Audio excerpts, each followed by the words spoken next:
Ekonomi boleh melemah, tapi peluang tidak pernah benar-benar hilang. Ia hanya berpindah bentuk, bersembunyi di tempat yang jarang kita lihat, yaitu teknologi. Seperti yang dikatakan Steve Jobs, inovasi membedakan antara pemimpin dan pengikut. Yuk kita pelajari 7 tips memanfaatkan teknologi untuk meraih peluang di ekonomi sulit. Tonton videonya sampai akhir.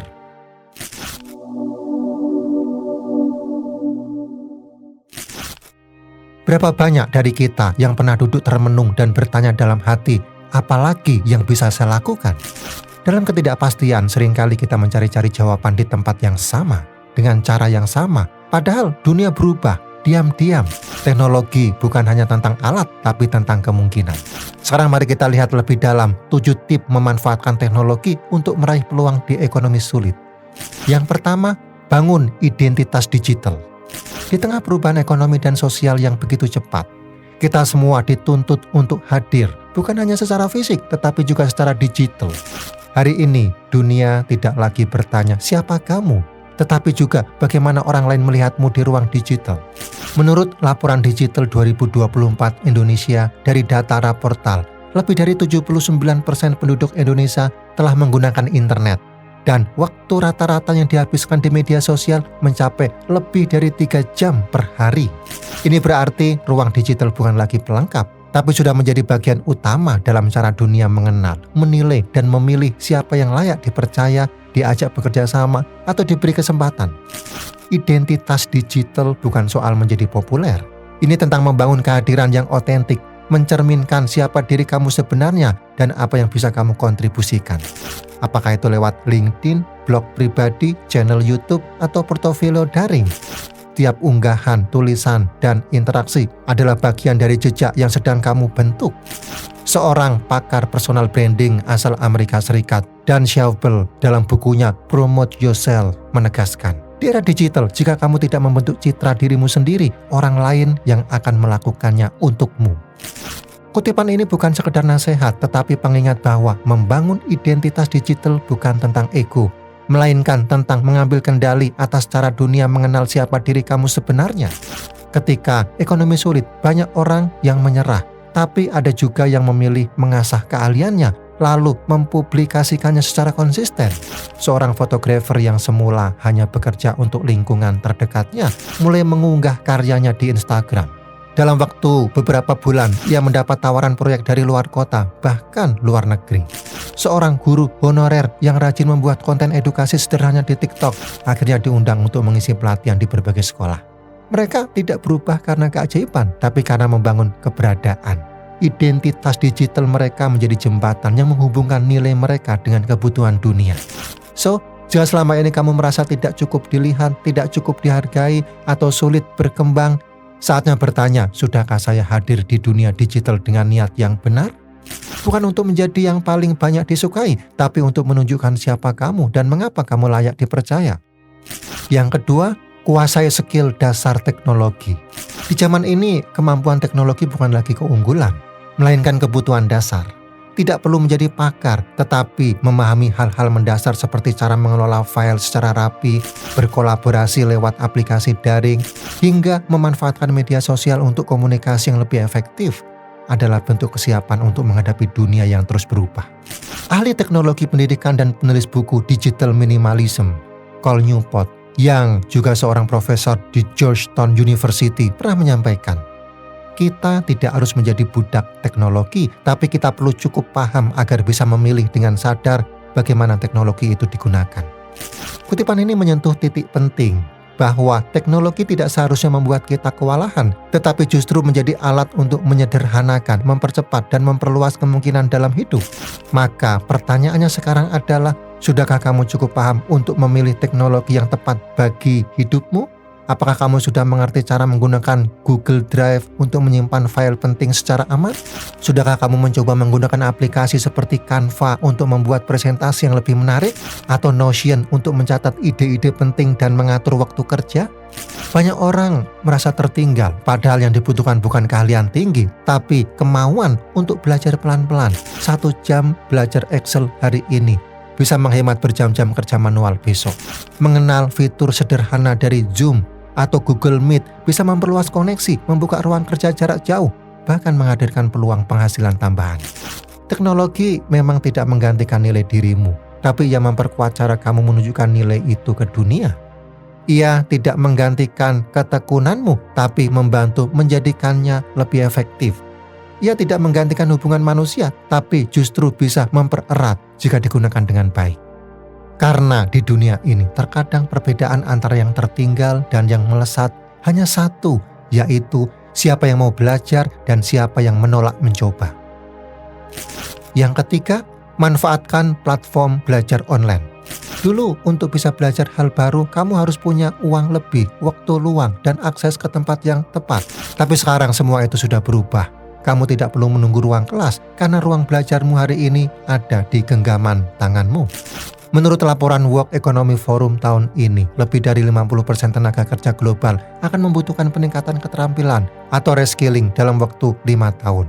Dan lebih dari 90 juta orang telah menggunakan platform digital untuk belajar keterampilan baru secara daring. Dalam 1 dekade terakhir, muncul gelombang pembelajar mandiri. Mereka yang tidak menunggu peluang tapi menciptakannya sendiri lewat belajar online. Dan banyak dari mereka memulainya dari kondisi yang tidak ideal. Gaji pas-pasan, tidak punya gelar tinggi, atau bahkan sedang menganggur. Salah satu pakar pendidikan teknologi, Salman Khan, pendiri Khan Academy, mengatakan, pendidikan bukan tentang tempat kamu belajar, tapi tentang bagaimana kamu belajar dan seberapa jauh kamu mau berkembang. Kutipan ini menyentuh inti persoalan. Hari ini belajar bukan soal akses yang tertutup, tapi soal kemauan yang terbuka. Kamu bisa mulai dari hal sederhana, belajar desain di Canva lewat YouTube, mengikuti kelas dasar pemasaran digital dari Google Jerit, atau mempelajari Excel dari kursus gratis di Coursera. Tidak harus langsung hebat, cukup mulai dan terus bertumbuh. Saya pernah bertemu dengan seorang ibu rumah tangga yang dulunya merasa tidak punya keahlian khusus, tapi ia konsisten mengikuti kursus daring tentang manajemen UMKM. Hari ini, ia membantu banyak pemilik usaha kecil mengatur arus kas mereka. Ia tidak hanya mengubah hidupnya, tapi juga menjadi jembatan perubahan bagi orang lain. Pertanyaannya sekarang, apakah kamu sudah memanfaatkan apa yang tersedia secara gratis dan mudah di depan mata kita? Karena keterampilan bukan sesuatu yang harus ditunggu datang dari luar, ia bisa kamu bangun pelan-pelan dari niat yang sederhana, yaitu belajar satu hal hari ini agar hidupmu tidak lagi bergantung pada nasib, tapi pada keputusan. Satu keterampilan kecil bisa menjadi pintu bagi perubahan besar, dan pintu itu kini sudah terbuka lebar lewat platform belajar online. Yang keempat, gunakan media sosial untuk networking. Tidak semua orang terlahir dengan koneksi. Banyak dari kita tumbuh dalam lingkungan terbatas, jauh dari pusat-pusat kesempatan. Tapi sekarang dunia tidak lagi ditentukan oleh seberapa luas lingkaran sosialmu di dunia nyata, melainkan seberapa aktif kamu membangunnya di dunia digital. Menurut data dari LinkedIn Opportunity Index 2023, lebih dari 70% peluang kerja dan kolaborasi bisnis datang melalui koneksi dan jejaring. Bukan hanya dari lowongan terbuka, dan yang menarik, lebih dari 60% pengguna LinkedIn di Asia Tenggara menyatakan bahwa mereka menemukan peluang karir melalui interaksi dan percakapan di platform, bukan sekedar melamar pekerjaan. Artinya, media sosial hari ini bukan hanya tempat berbagi cerita, tetapi ruang di mana kepercayaan dan kolaborasi bisa tumbuh jika digunakan dengan niat yang jelas. Pakar komunikasi dan networking Kate Ferraggi, penulis buku Never Eat Alone, pernah berkata, kesuksesan bukan hanya tentang apa yang kamu tahu, tetapi tentang siapa yang mengenal kamu dan percaya pada nilaimu. Pernyataan ini sangat relevan bagi banyak dari kita yang sedang merintis.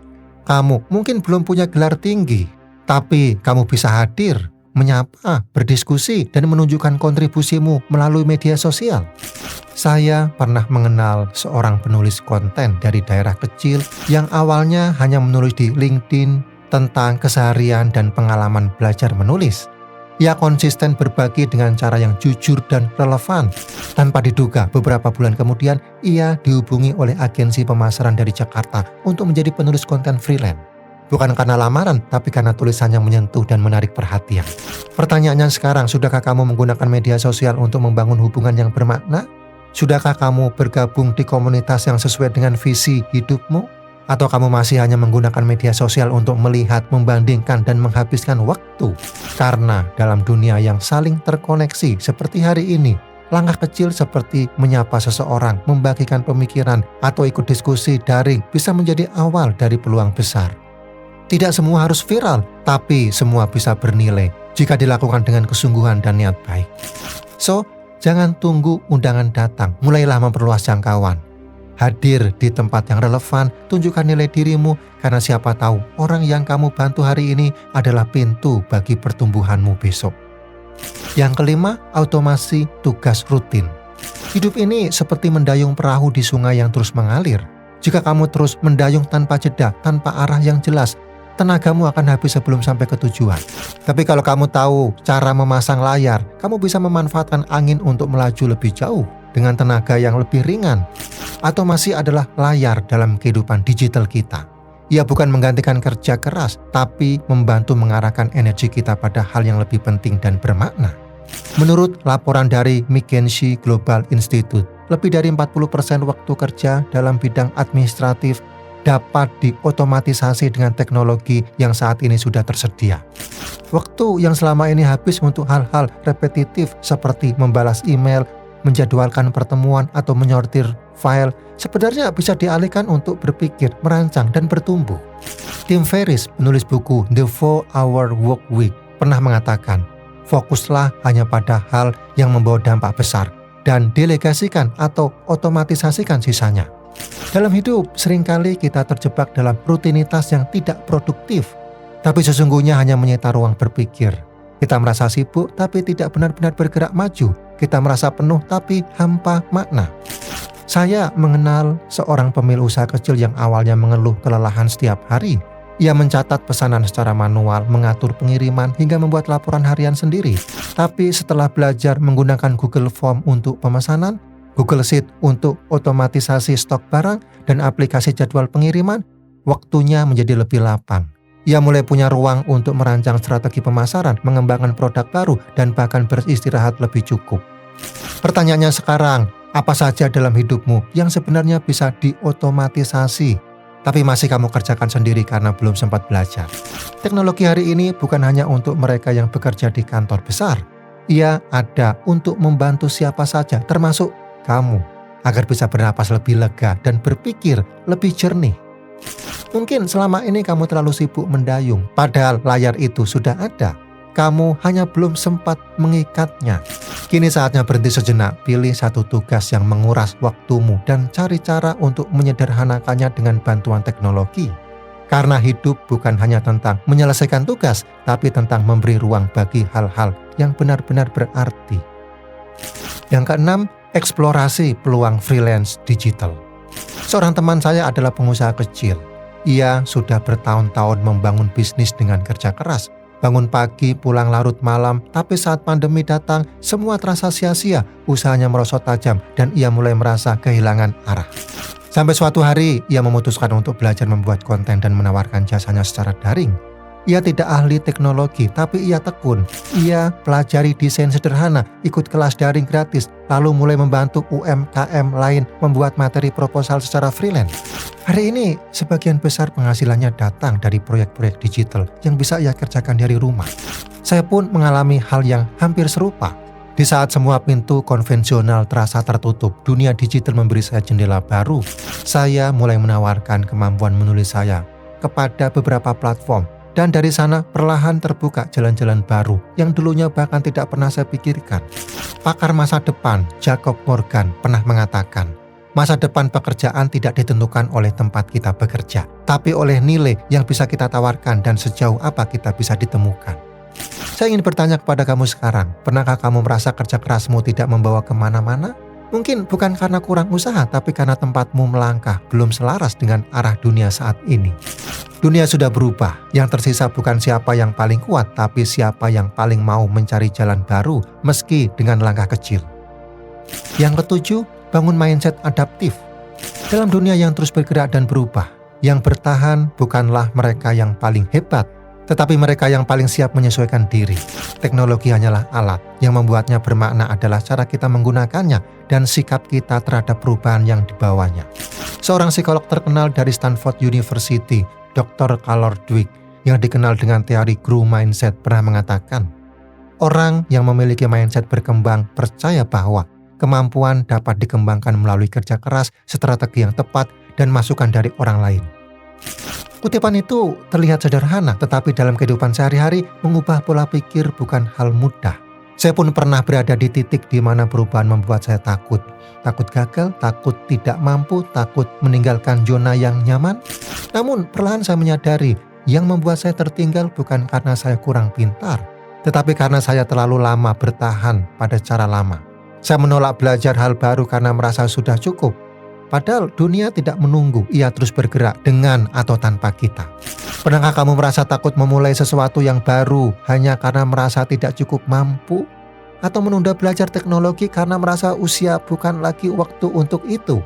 Pertanyaannya, apakah kamu sudah cukup terbuka untuk berubah atau masih menggenggam cara lama karena merasa lebih aman? Mindset adaptif bukan tentang menjadi ahli dalam semalam, tapi tentang bersedia terus mencoba, meski pelan, meski salah, meski belum sempurna. Ketika kamu membuka diri untuk belajar, menerima masukan, dan melihat kegagalan bukan sebagai akhir, tapi sebagai awal, maka setiap perubahan yang tadinya menakutkan akan berubah menjadi peluang. Teknologi akan terus berubah, dunia akan terus berkembang, tapi selama kamu bersedia bertumbuh, kamu tidak akan pernah benar-benar tertinggal. Karena pada akhirnya bukan alat yang membuat kita maju, tapi sikap hati yang siap belajar setiap hari.